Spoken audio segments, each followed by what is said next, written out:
नमस्कार, आपण पाहत आहात बीपीएल न्यूज महाराष्ट्र। साई भक्तांकडून साईबाबाच्या धुनीसाठी गावरान गाईच्या गोवऱ्या श्रद्धापूर्वक अर्पण। आज सोमवार दिनांक 9 मार्च 2026 रोजी निस्सिम साई भक्त श्रीमती उषा अनंत घोटणकर पुणे व श्रीमती मीना संजयराव देशपांडे पुणे यांनी परमपूज्य श्री साईबाबांच्या पवित्र धुनीसाठी गावरान गाईच्या गोवऱ्या प्रत्येकी 500 अर्पण केल्या।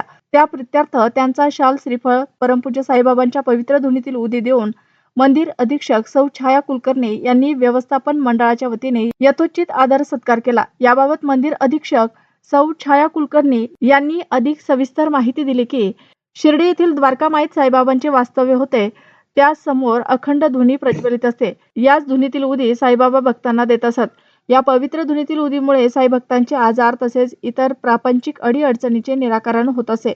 आजही साई भक्त साईबाबा जन्मस्थान पाथरी येथील प्रतिकात्मक द्वारकामाई असणाऱ्या धुनीत लाकूड गावरान गाईच्या गोवऱ्या श्रीफळ अर्पण करतात। त्यांच्या मनोकामना पूर्ण होतात अशा साई भक्तांच्या भावना आहेत, अशी माहिती ॲडव्होकेट मुकुंद दिनकरराव चौधरी, कार्यकारी अधिकारी, साईबाबा जन्मस्थान मंदिर पाथरी यांनी दिली। अशाच नवनवीन ताज्या घडामोडी, बातम्या व जाहिरातींसाठी बीपीएल न्यूज महाराष्ट्रला लाईक करा, शेअर करा आणि सबस्क्राईब करा। मुख्य संपादक Prakash Lalzare, mobile number 9860 03 4473। BPL news Maharashtra, Pathri.